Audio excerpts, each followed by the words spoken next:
Nice.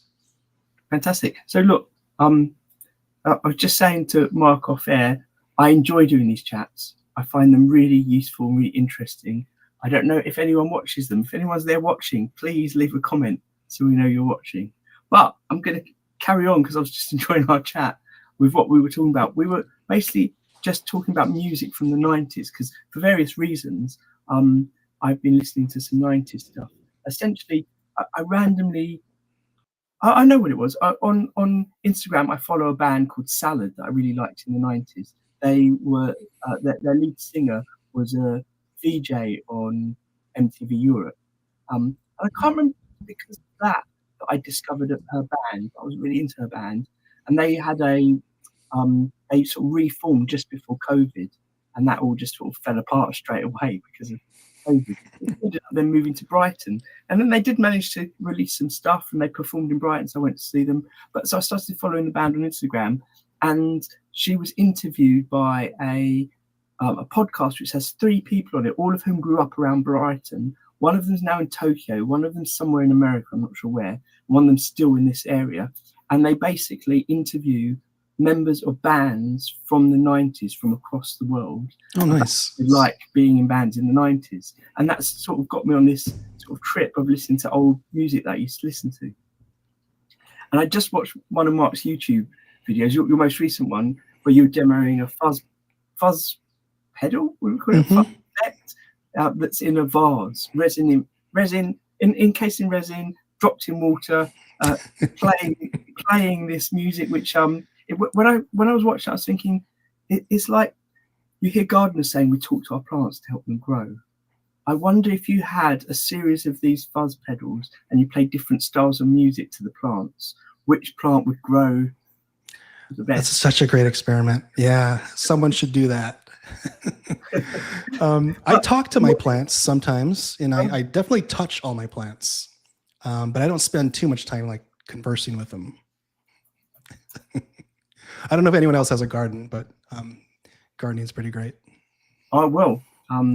I actually have this Thursday. I'm taking it off because I feel like the last 2 weeks getting ready for the Brighton Guitar Show, I was working till most nights till 10, some nights to 11, a couple of nights till 12:30, and I'm quite exhausted. So I thought I'd have Thursday off, and my aim is to do some gardening because I used to love doing it, and I haven't had much time recently. Just a quick hi to the people in the chat. I can see Corey, Barry, Alan. Alan, I met at the guitar show. That was excellent. Thanks. Are you going to talk about the guitar show? Yeah, I will do. I just wanted to quickly say though, in your video, that you had that total 90s vibe, and we were just talking about kind of the music we liked back then. And Mark was saying he was a fan of the Pumpkins, Smashing Pumpkins from that period. Yep, absolutely. Totally. So we don't often talk a lot about guitar playing. I think I've mentioned a couple of times that I signed up for the thing that Bobby Jarvis Jr., who you'll know from Instagram and was on this show once before, runs. So it's basically a kind of private Discord community for people learning guitar. And he's got a limited amount of people in, and all you need to do to remain part of the community is interact a little bit with people, but post one video of you practicing a month. And if you can't commit to that, you're booted out, and then someone new is invited in to keep things going, because otherwise it will get a bit stale. And I'm kind of loving it, but what I'm realizing is I love his masterclass. His masterclasses have helped me understand how the fretboard works and things like that. I don't want to play guitar like that. I want to do that. Mark was saying in his recent video, it was one chord. I want to do that one chord grunginess, where it's driven by the sound of the guitar, not the twiddly bits of it all. Absolutely. That's exactly what I was going for. Sometimes you're inspired by the tone. Sometimes it's the tone that you want to hear. And so you just play one chord. I was just playing an open, like an E chord, right? And you just let it ring and just hear the fuzz, hear the tone of the effect.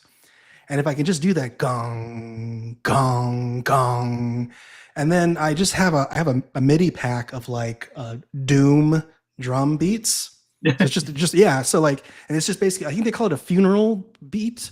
It's just like dong ka, dong. God, it's really slow, but it lets the fuzz ring out because that's what you want to hear. And it was just so simple. It was just the whole song was one chord over and over again. Yeah, amazing. I loved it. Hey, Aaron's here. Aaron! Hello, Aaron. Hey, how you going? Hopefully everything's working, the video and audio. It seems to be Oh, fantastic. good. It was a bit of a mad rush since I haven't been here for 6 months or so. It was like, how do I set up everything? And everything's different in the room, and I've changed things around. And it was like, anyway, a couple of minutes late, it's not too bad. No, not at all. I think we swapped to this time partly to make it accessible for people all around the world as much as we could, whilst it not being too mega inconvenient for me. But of course, it only works for you when you're on your school holidays. Yeah, correct. So school holidays again for another 2 weeks. So yeah, even though it's sort of 7 o'clock in the morning for me, that's sort of getting ready for work time. So that's a bit difficult regularly, but yeah, school holidays again. So next 2 weeks I can be here. So Nice. what's happened? Any guitar making, any guitar playing, any gigging? Yeah, catch us up. Yeah, all of those things actually. So still building. Probably the last couple of weeks, sort of got back into it a little bit more. Just work's been really busy this term at school, so that's sort of done. I'm building another guitar for a mate, which I want to get a lot of work done, and then chipping along at a few sort of projects here and there as well. So, yeah, the guitar that I'm building for a mate is coming along quite nicely, and that's what I can't remember if I said he's a hobbyist knife maker. So he sourced the blackwood top himself. So it's highly figured blackwood, which is just amazing. Like I'd never sort of be able to pay for it any other way. So he sort of got that himself. And he's just finished a kitchen knife out of the blackwood handle. So we're kind of doing that together. Yes, that's sort of been a lot of fun. So with these next 2 weeks off, I can really spend some like full days in a row doing that, which is good. Good to get done. So building wise, that's sort of happening. That's sort of the main focus, and still chipping away. I've probably got a few bits lying around here, chipping away with that. But then the other thing is probably 3 months ago, I joined a cover band. It's a 70s cover band. So I'm sort of the last member to join. They've sort of been together for, I don't know, 10 months or 12 months. But we're basically after a second guitarist. So they had the one guitarist, but a lot of the 70s songs, they're 2 or 3 or 4 guitar songs. So they sort of wanted a second guitarist just to fill it out. So I've really been madly learning songs over the last, 2 or 3 months, because they've got all the songs decided and the set list done, and they've learnt most of them and can play most of them. So it's pretty much when I get up to speed and we rehearse them all properly that we can sort of start looking for gigs. Fantastic. Before you answer this, Aaron, ask Yep. Mark, what springs to mind, Mark, when you hear 70s bands? I wonder if there's a difference for Australian, American, and British 70s bands. There probably is. I don't know. When I think of 70s, I think of like Frank Zappa. I think of like prog for some reason. And I think of like keyboardists and like really like progressive kind of riffing. That's what I think of.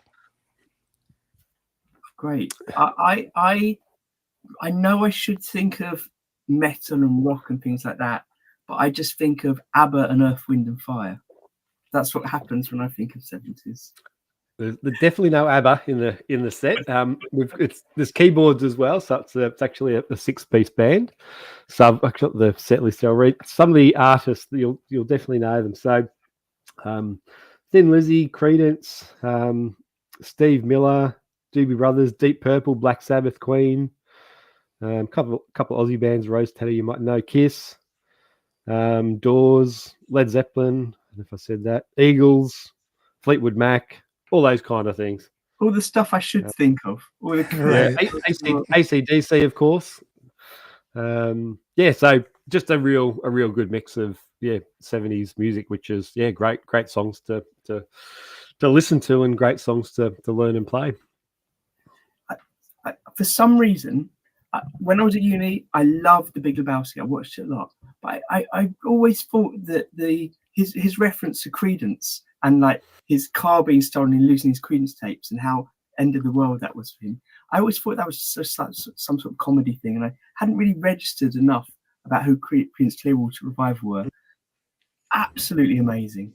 I can't remember, it was maybe 4 or 5 years ago I sort of got into them, and just incredible band. What's incredible is that they're from California. Like whenever I hear them, the sound feels so like Southern to me, but they're like just like from like California. Like so crazy. That's Southern feel. Because when I think of Southern rock, I think of I think of Pantera and Down. That's my period of Southern rock. But I can hear that kind of drawly growl in both bands. Hey Eddie, Eddie's in the chat as well. It was the writing guitar show on the weekend, so I'll get back to you in a minute, Aaron. This is connected. You're right. Show on the weekend, and so I was there, so I was busy. But I realised when I got home, if I hadn't been there, I think I would have paid for the online streaming of that Black Sabbath Back to the Beginning gig that just happened, which I'm sure you'll know about. And I've been watching bits of it online, but it's just kind of, I don't want to watch any more online because a lot of it's just people's footage from the gig, and I'm sure at some point they're going to put it out. But oh my God, there's some classic stuff going on there as well, which is just absolutely amazing. Yeah, I've seen a few of the clips that have been uploaded. I think they're more officially ones. They're not sort of the grainy audience ones from right up the back. But yeah, some of the performances look amazing. So I'm sort of keen to see that at some stage as well. So will you be gigging regularly? Is that the plan with the Cover Sound, or is it just like special events, weddings, funerals? No, the idea is to sort of get regular gigs. I think that's the bass player who's sort of put the band together, and he's built a rehearsal studio in his garage at home. So it's all all soundproofed, and he's got all the PA and everything set up in there. So that's sort of the plan, that it'll be regular gigs. So hopefully the next half of the year we'll be doing some shows, and just local sort of not too far away. Geelong and Surf Coast is sort of a common area. So but that's the plan, to get some live shows playing, and when we're sort of rehearsed up enough, which is going to be fun. Fantastic. I played in a number of bands, but when I was playing covers bands, that was the most exciting thing for me, because everyone knows the songs, and you play the right venue, and everyone's drunk enough to dance and sing along, and it feels like you're in a proper band with followers that know your songs, kind of thing. There's that audience interaction. It's just brilliant. And one thing I like about doing cover gigs sometimes is someone's really into the song, just play the chorus a few extra times at the end, and it just keeps it going. Brilliant. That's right. Yeah, that's what we were working on that last rehearsal. Like the ending of working out the ending of songs, but then if the mood's right, that ending needs to be extended sometimes. So I definitely remember cutting some songs off quickly. Yeah. As well. So one thing I also want to ask you about is your build that you're making with your interchangeable parts for your sort of test rig guitar. Yep. Have you had much chance to use it or continue with it? No, I haven't made much. What's lying around here? I haven't made much progress, at all on that one. It's just one of those things that, as life got busy and I these other sort of projects came up, that they've got to take over, which is sort of fine. I've chipped away at little bits and pieces. But actually, one thing that I think I've mentioned this probably last time as well. That's how long it's been. The neck carving jig that I've been sort of making. So I'm still chipping away at that as well. But that's the idea for the sort of necks that I'm up to, that I'll use that jig to get some necks that I like, and put them in the jig and trace the curves and make up the cams and all for that. So that sort of, even though I haven't sort of made progress on a lot of things, I kind of feel that once I've got that jig, a lot of things will come together. So I've made a few blank necks just out of the not scrap wood, but the timber that I've had lying around. So I think I've got like 5 or 6 necks at different stages that once I get the jig done, I've got a couple that I can use as test ones just to make sure it works. So I think I've been holding off on a few projects just to get that up up to date, because I don't want to sort of, you know, carve 4 or 5 necks and then finish the jig, and that kind of doesn't make much sense to me. So yeah, so that's sort of, you know, it's still there, but I don't think I've done anything on it, you know, since yeah, we spoke last. But yeah, other projects, you know, making good headway into it. Great. You sent me some files to print your fretboard radius and jig, and I haven't printed it because I haven't worked on any necks. But Yeah. I'm not printing that. But one thing I've come to realization of recently is, although I like making guitars, it's not really what I want to do. I really enjoy the artistic element of painting them and doing weird paint jobs and effects on them. So I think I'm probably going to move away a bit from making guitars towards that. But I do love making jigs, and there's something about that I'm finding interesting. And I had a chat with Mark. I don't think it was on air. I think we were having a chat at some other point about some of the things that you've made, Mark, that you have as digital files that people just download. And I'm realizing that maybe, I mean, you may not want to do this at all, Aaron, with your fret rating jig, but I think that's probably what I'm going to do a bit of as well. Just have a little bit of time trying to finalize these different routing templates and things and get them out there for other people, because what I've discovered is there's certain things that I find useful when I am making a guitar that I find useful from the templates that aren't on a lot of the templates you get. And some of them are just so basic, like you can get a lot of, particularly download a lot of kind of pickup routing templates that don't have center lines on them, which is a bit weird. And some of my guitars, I will drill and screw down my jig instead of gluing on, because I'm going to stick a top on the top, or going to fill it and paint it, or there's going to be a pick guard over the top. So there's lots of things that I've been putting in mind which have been useful for me, which I hope might be useful for other people. And you know, it's just silly if I'm making them all just for myself to use, sometimes just as a one-off. Try and get them out there. Yeah, I agree. Sorry, go, Mark. No, go ahead, Aaron. Go. Yeah, I was just gonna say, yeah, I have been playing around with the 3D printer, still doing those things. So the fret radius jig, that's, you know, I've had that on Colts 3D for sort of 6 months, and I think I've sold about 50 of the files, which is just, you know, amazing. Like I didn't think I'd, well, I didn't really know, you know, if there'd be an interest. So and also the little nut holding vice, and yeah, a couple of that other projects that I've done, I put those up, you know, just as free downloads, and yeah, they're sort of, you know, lots of people are downloading them. But about a month ago, I did it was a short, small project. A local muso was putting together a parts caster, which was like just really like random stuff from different guitars, which was amazing. But he had like 3 like random pickups. Like one was a Firebird from a Firebird. I can't even remember the other 2, but obviously different shapes and sizes.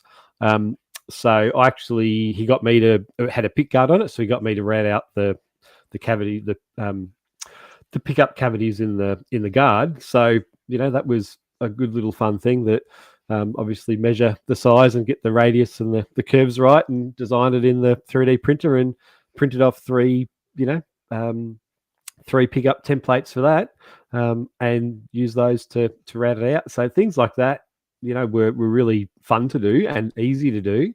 And then it's, you know, I've got a couple of extra templates now that I've got files for, and I've got the print offs, you know, if I ever have those pickups again or want to do those again. So I can kind of see that. And yeah, like as you said, Daniel, about the center lines, I made sure I printed in the center lines to line them up. So, you know, the time saving compared to in the past, making them out of hand from MDF and still not getting them perfect. It was fun. Like, it was actually really enjoyable, because when I sort of asked through a mutual friend of, oh yeah, I know this guy, do you reckon you could help him out doing this? And the whole thing from start to finish was just heaps of fun. Like, because I knew exactly what I could do, how to do it, and it worked exactly how I had hoped. So yeah, that was a lot of fun too. I mean, I've got to say, I agree. I can make a 3D printed one now and print it in not much longer than making an MDF one, and it's better. And the other system I used to use with masking tape and sticking bits of wood together is much quicker, but needs a little bit of extra finessing at the end, and it's just so much better doing it like that.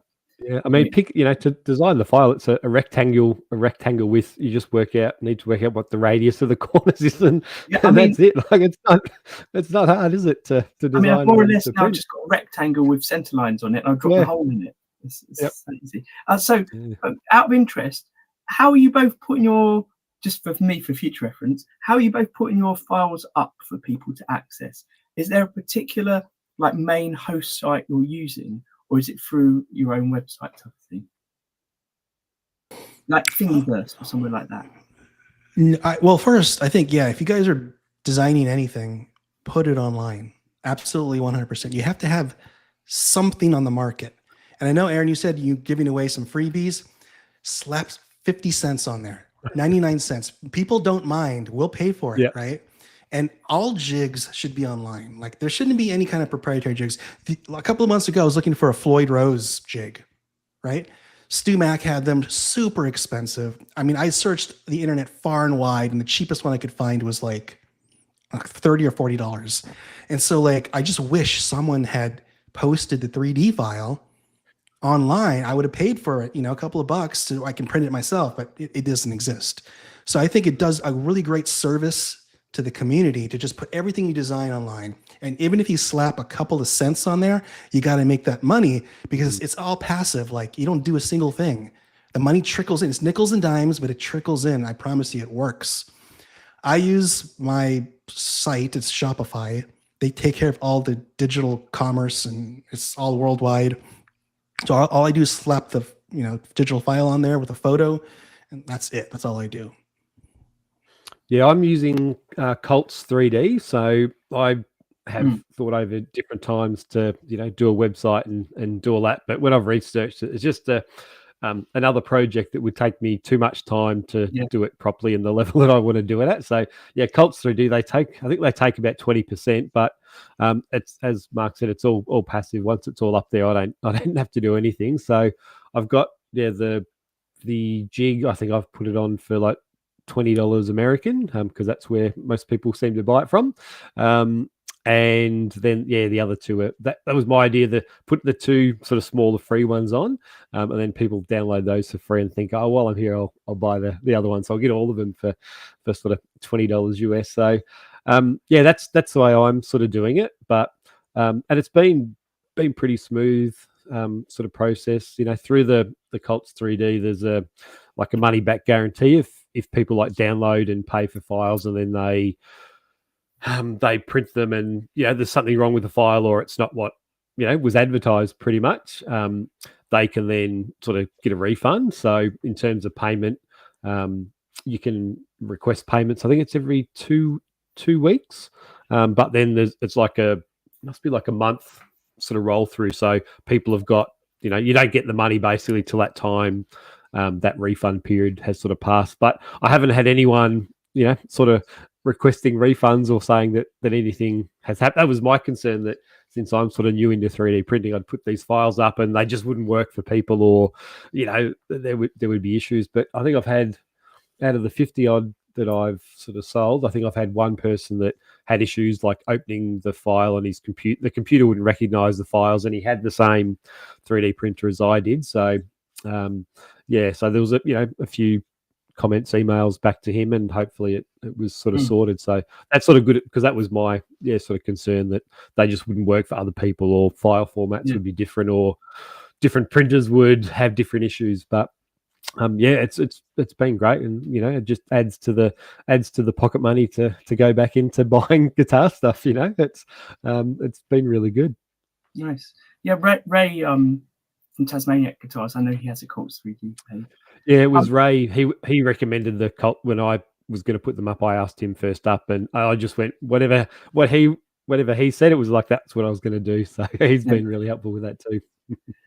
I've just noticed in the chat, Eddie has said a client of his, I'll put it up, a client of mine has 3D printed a Fractal press.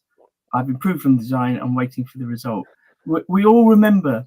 If you don't, I'm about to share the Stu Mac screen.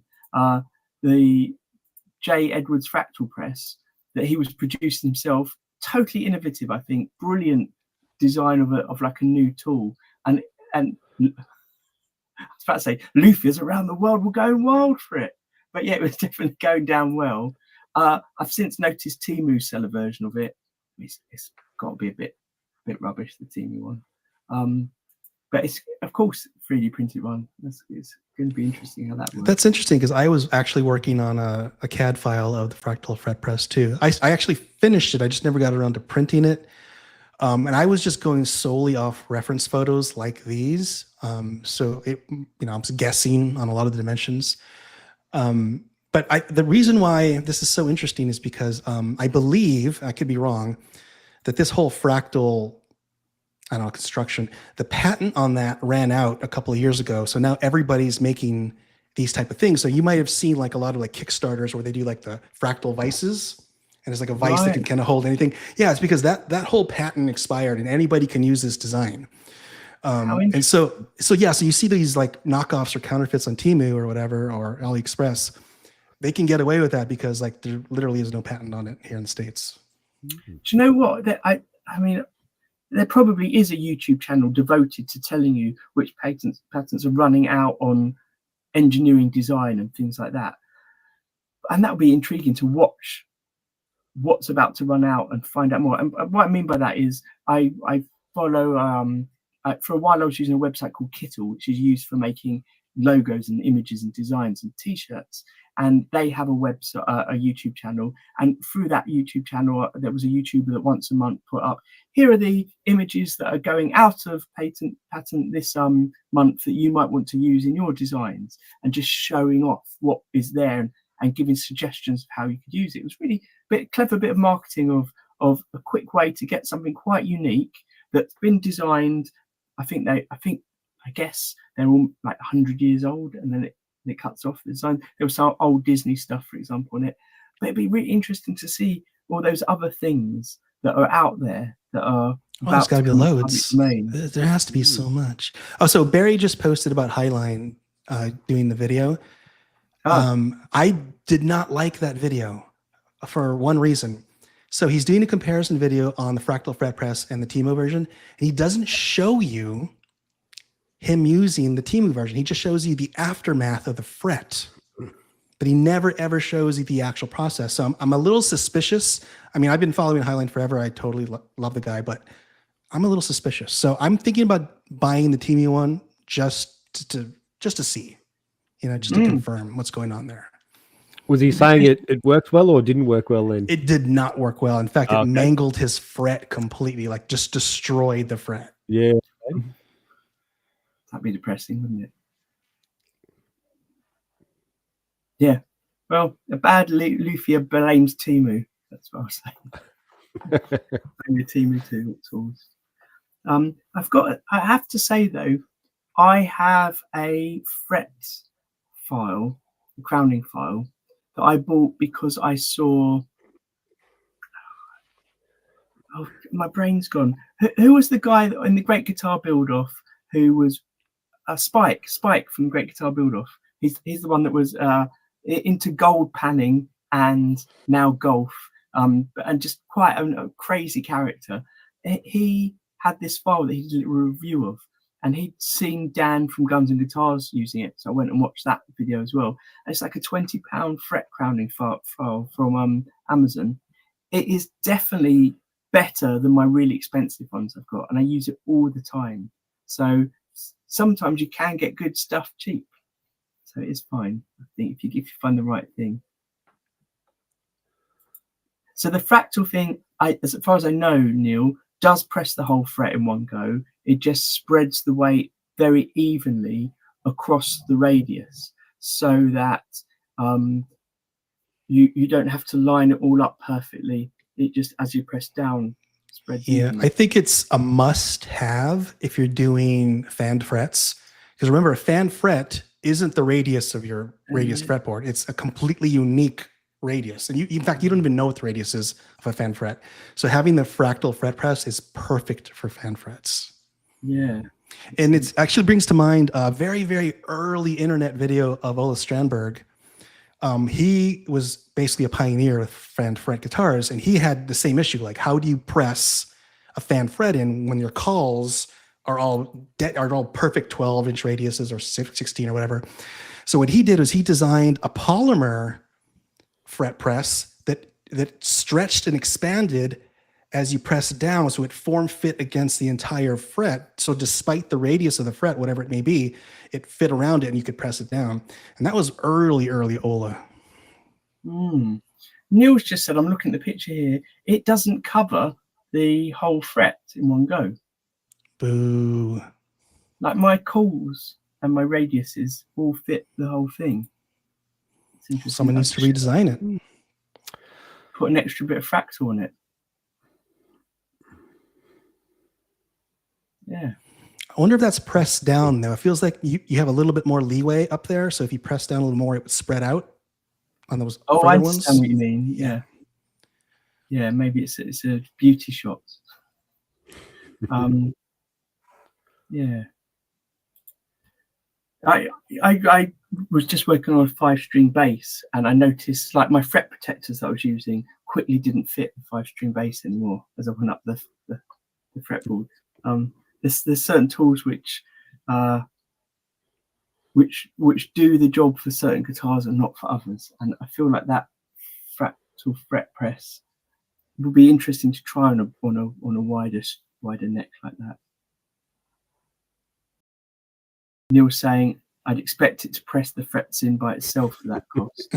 I've got to say, I almost bought one when I was on the original mailing list. I couldn't afford it when it came through. And when it went to Stu Mac said it's definitely going to stay the same price.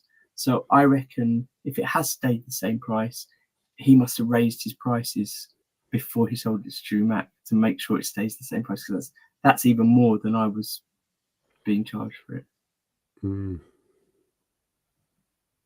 I'm sorry, Daniel, I didn't see the price. What was Stu Mac selling it for? I don't know what it is in dollars. It's £212. So I'm sure when I was going to buy it, it was 170.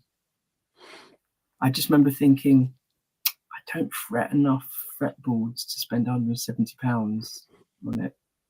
I'm the same. It's appealing, but it's not even a price point that's close for me for the number of frets that I'll press in on guitar necks. I don't know. It's kind of appealing to me. Lovely tool. I don't know about you guys, but like I have an issue when I'm pressing frets, and the issue is I have to switch my fret calls. So here's the way I do it, and I'm probably not doing it right. I have to compensate for the center of the fret, so I have to use the right radius for that, and then I have to use a tighter radius to get the ends in. So I have to use 2 calls for each fret, because if I just do one, it doesn't put enough pressure across it evenly for me. And that's the way I've been getting away with it, because I want every part of that fret to touch the board. I mean, it's got to be touching perfectly, and it's got to be no space. And the only way I can do that is with 2 calls. So I'm really intrigued about the Fractal Fret Press. And do you overbend your frets to start? I do, yes. Yeah. The hammer. Yeah. Neil's literally hammering on about hammers in the chat. Really? What I've started doing, and because I always assume I'm crap at fretwork, is when the call goes down, I then rotate the neck a little bit and push down again with the same call. Yeah. Same thing. One good thing about the guitar show is people playing my guitars and getting feedback about them being good. So like I definitely have imposter syndrome when I go to the guitar shows, and there are some incredible boutique builds there, because a lot of what I do is not with high-end woods and things like that. But yeah, I had a number of very guitarists I respect saying my fretwork was good, so I felt okay about that. But that's how I do my frets. I rotate the neck a bit. I'm just using a hammer for mine, so I don't have the experience for the fret press. It's funny. I have one of those, like, I guess it's a crimson fret hammer, and I literally, with a black marker on the handle, it says, "Never use this for frets." I think one time I slipped, and then the hammer hit the fretboard. It was like, that's it. I'm done. I'm never using the hammer again. Yeah. I had it's gone now, but like years and years ago, I used to make homebrew beer. So I've had the capping the tool. It's like a mini fret press. There's no pressure on it, but it's just, it puts the bottle cap on the top, and it's basically the same action. And a few times over the years, I looked at that and thought, I wonder if I could put like a coil on the end and use that one. But that was, pretty flimsy, and it wouldn't have done a good job. But yeah, the thought was there. I wonder if I could convert that into a fret press. 3D print one and put it in. Yeah, I'm sure you can. Yeah. Oh, wait a minute. Barry's just mentioned Bridge City Planes. Looking really good, but selling a kidney to afford one, which means I instantly have to not sell a kidney, but go and look up what Bridge City Planes are. Are either of you aware of them? Not me. By the way, if anyone is watching this in the future, do leave us a comment, say hi. I've stopped putting the things on the screen that say do thumbs up, subscribe, and all that jazz. It's not worth the effort. I just love the chat. But I hope you don't mind us just going off on random chats like this. And I don't know if it makes great internet watching someone Google things, but I'm enjoying it. Oh my goodness! Right, here we go. I'm going to share the screen. Let's see if we can get it to work. Oh, there's a pop-up. Pop-up offering me money off if I buy today. Here we go. Look at this thing. Oh. One plane, infinite Convertible planes. That was it's half price. It's gone down from $799 to $399. I think I'd still rather spend £700 or £800 on a shop vac that belonged to David Lynch. Oh, look at those things. Incredible. Right, let's stop sharing. I'm having it's like woodworking porn. You'll be there forever. Hey, look, just quickly, because Alan's in the chat. I met Alan on the weekend at the Brighton Guitar Show, and it was great meeting people in person. Over the years, there's been a number of people that I've chatted to online and met in person. And one thing that happened, and also chatted to online and then met over Zoom or whatever this is that we're doing. And when you see someone and talk to them, either in real life or like this, it sort of solidifies what's going on with those chats. Because now I've got a proper face for Alan, not just a little thumbnail sort of logo thing that appears or on some of the chats on Facebook. I kind of, and a personality. I can kind of start connecting with the conversation we have and remembering them more, because sometimes I think conversations get a bit confused. But I'm very excited that Alan's at a stage where he is about to start his first build, having, come to it partly through YouTube and partly through us. That's awesome. And it's really exciting hearing someone so enthusiastic talking about it all. That's so cool. Speaking of the guitar show, did you take any photos or video? Do you know what? Curious the doors opened, and within 5 minutes of it opening, I had someone playing a bass guitar who absolutely loved it but couldn't afford it, but is almost definitely going to get me to do a paint job on one of his guitars, because that's cheaper than buying a guitar. So that was great. And so I filmed him because he was so enthusiastic. And someone bought 2 of my pick holders, which I'll talk about in a minute, like within a few minutes. It was mad. And then the 1-stick guitars we had, people were flocking to them, and then I was just too busy to take photos. Actually, that's what I should. Alan offered to volunteer to help. Maybe I should get him to photograph things. Honestly, the feedback I got from some of my friends that exhibit at shows all the time is it was really busy in the morning and it was dead in the afternoon. And it definitely did die down in the afternoon. But I found this, I haven't been to many guitar shows, but I find this at every guitar show I'm at. My stand is always really busy because it has weird things that people would like to look at. It's not busy because people want to buy stuff. It's busy because people are like, what the fuck is that you built? And how did you make it? And why did you put it? I had someone just like, what the hell? I don't understand what this is. And he stayed for like 20 minutes and played on some of them. I really enjoyed it. But That's awesome. Yes, I didn't take many photos. I've got a few on my phone, which I'll upload at some point, I think, on Instagram. But the thing I notice is, even when I'm talking to someone, I'm slightly on edge because there's people looking at things, and I'm wondering, do I need to talk to them to bring them in and make sure they stay, kind of thing, or want to buy? But essentially, Toby and myself in the end, we only got 4 of these one-string instruments ready for the show, which was a shame. One of them just went a bit wrong very last minute, and 3 of them sold, and the 4th one would have sold, but we discovered it had a problem with it, which was good, because one of the great things about taking it there is people got to play on it, and it helps us change it. Like, the next iteration is going to be very slightly different because of this problem it had. That this one had, the others didn't have. So we now know our way around it. But I'm totally convinced that selling cheap one-string instruments made out of table legs is my future now. Nice. And you call them devil sticks. Devil sticks. Yeah, that's so cool. Yeah. I was going to call them devil bows, but actually stick sounds better. So, because essentially they're a diddly bow. But I'm not sure actually. So I'm meeting up with Toby next week to do a bit of planning of what we're going to do. We're going to take them to a few more shows and develop them a bit. There's something great about them being made from reclaimed things, but it's going to start getting hard to get reclaimed things. Like, I'm almost out of leftover pickups now and things like that.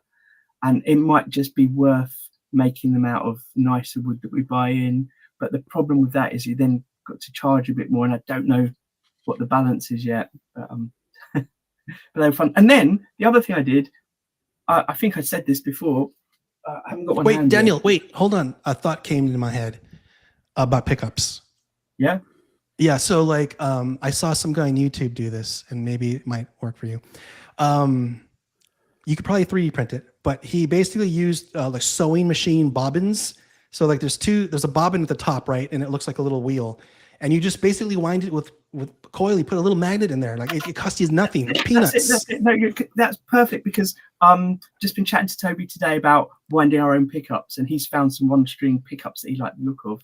Sewing machine bobbins. But you go to Amazon.com, a bag of sewing machine bobbins will cost you nothing. A coil, how much, Aaron, how much does wire cost? I don't know. It's cheap, right? Oh, yeah. If you're only making tiny little bobbins, you get 100 out of it. Yeah. Okay. So you've got it. And then you use little magnets, the little like a ceramic, what are they called? Those little tiny magnets. Done, finished. You're done. Yeah. Yeah, because basically, the setup we've got at the moment is all the messy stuff has to happen here. Toby can do some varnishing and stuff in his site, but he hasn't got the extractor and the tools I've got. But we were thinking, if we do the pickup winding, he can do that easily where he is. And he was inspired by these one. So he found some single string round ones. But that is the answer. Excellent. The other thing that I discovered is I was at my daughter's school fair 2 weeks before it, or 3 weeks before it, and all the stalls were selling 3D printed fidget toys and dragons. Kids are obsessed with them. Thinking, I've got to 3D print something. So I also had on my stand Ben from Battle Plan Harmonica Accessories. He wanted to try out a guitar show selling his things. And as I'm sure I mentioned before, I designed in clay a skull, which he 3D scanned, and he turned that into a mic holder. So it goes on top of your mic stand. It's a skull, and it's got a clip in the top with a mic holder in it. Videos coming soon. I'm making them at the moment. So we had the 3D file. So I spent 2 weeks designing a pick holder, quite a few iterations and experiments to get it printing right, and just had loads of these on the stand. And everyone that goes to a guitar show either goes because they want to buy a guitar, or while they're there decides they want to buy a guitar. But almost everyone at a guitar show can't afford to buy a guitar while they're there, but they want to buy something. So these pick holders went quite down really well. So and they bring people over, and while they're looking at them, they're looking at the guitars. So yes, that's the way it works. Like, I don't know how like grocery stores work in other parts of the world, but like here in the States, when you go to the cash register to pay, they have these little tiny short shelves full of candy, so that little kids will like walk by the candy and then want one. That's the same concept. You have like this wall of guitars behind you that no one can afford, but on the table in front of you, we have all this little eye candy, and it's inexpensive, and people just want to buy it because they have a hole in their heart and they got to fill it with something. I was really trying to push this bass on someone that was with me for quite a while. And while I was doing it, there was this teenage girl that just kept walking up and looking at the skulls and then walking away. And then when I finished this guy, she came back and said, "Did you want to try out a guitar or something?" She was very shy. She wanted to buy one of the skulls, but she didn't have a credit card. She only had cash. And I had no change or whatever. So I sold it to her cheap just for like one note, because that's all she had. I didn't have change of a bigger note. And then she came back a bit later with her cousin, who was also around, and the cousin's dad was there. He said, "Oh, you did a deal for my niece. Can you do one for my son?" So I sold another one cheap. And it just felt like such a fun thing to be selling as well. Sean, welcome. Sean plays guitar in the chat. Hey, Sean. Big fan of Mark. Sean, how did you find out about today? Was it just a random discovery? We've been talking for quite a while. We don't normally talk quite this long on a Monday.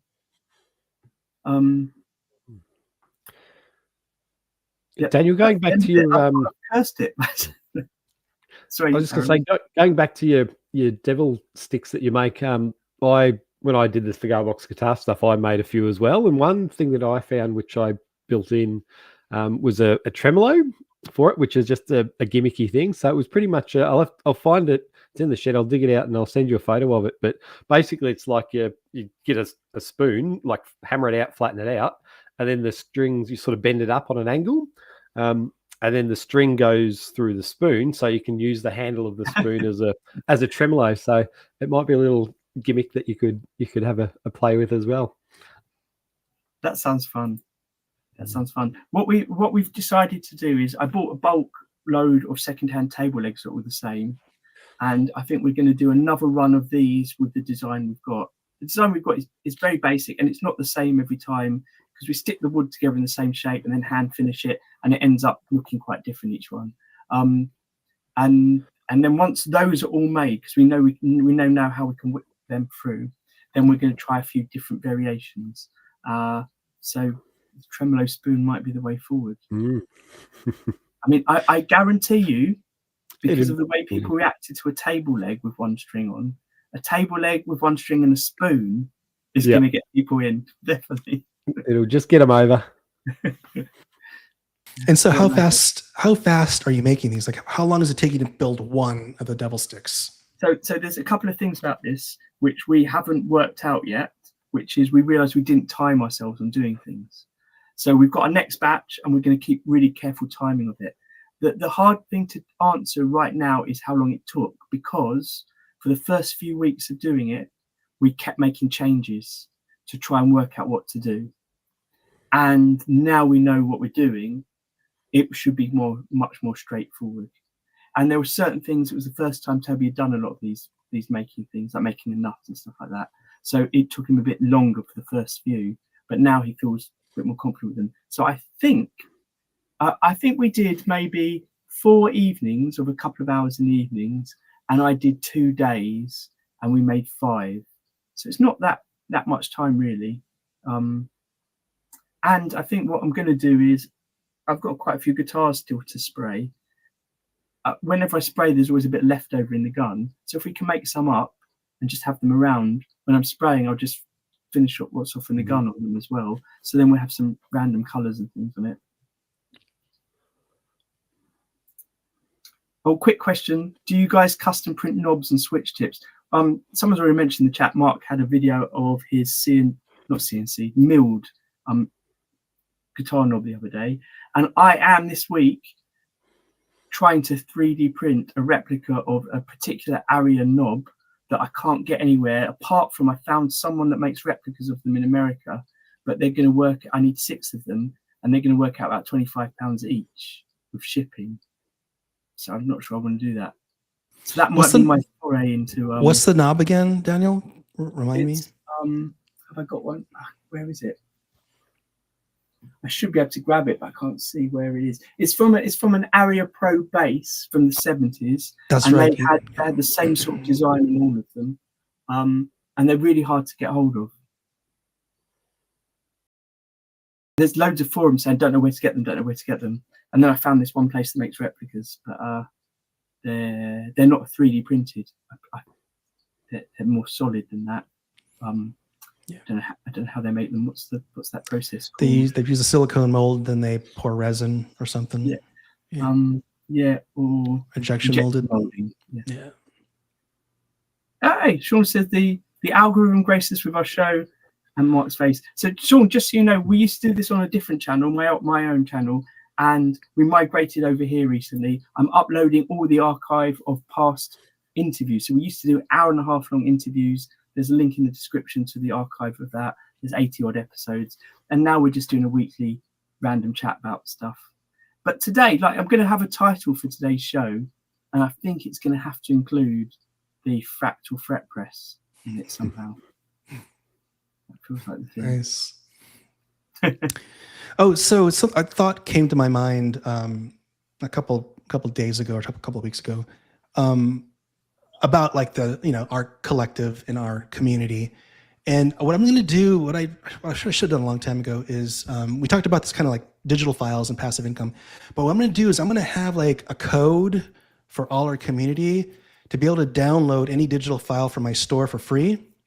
And I'll offer that probably the next time we meet, and I'll set it up on my store because it makes sense that these are digital files, and we want to be able to share all the stuff that we make. And this is a good way, at least for people that own 3D printers or lasers, to kind of get into it. And I know like some of you have bought my stuff. Thank you, Aaron. I know you've picked up some of my things. Thank you very much. But I think moving forward, I'm going to have a special code for just our community that lets them download anything for free. Kind. Yeah.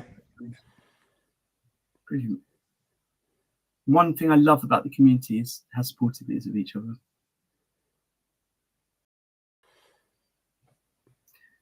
And on that note, I think we should say goodbye. So look, Aaron's around again next week because it's your school holidays. I'll be here again, yes. I'm hoping Ray's going to be here as well, in Tasmania. I thought he was going to be here today, but obviously something happened. Maybe Mark's around. Seems to be a time that works for you. Yep. And we'll just see what happens. If there's anyone watching that wants to get involved, just let me know. We're always looking for anyone that just wants to join in a live chat, to drop in. It's really easy now with the setup we've got, just to send you a link. You don't need anything other than something that's got a camera and a mic on it. Oh, look, Alan's just quickly said your acrylic stencils, Mark, are great. Oh, Mark was on mute, but I think that was it. Thank you. Said thanks. I'm glad you like them. Right. I say good night, everyone. Take care. See you soon. Peace. Bye. Thanks, everyone.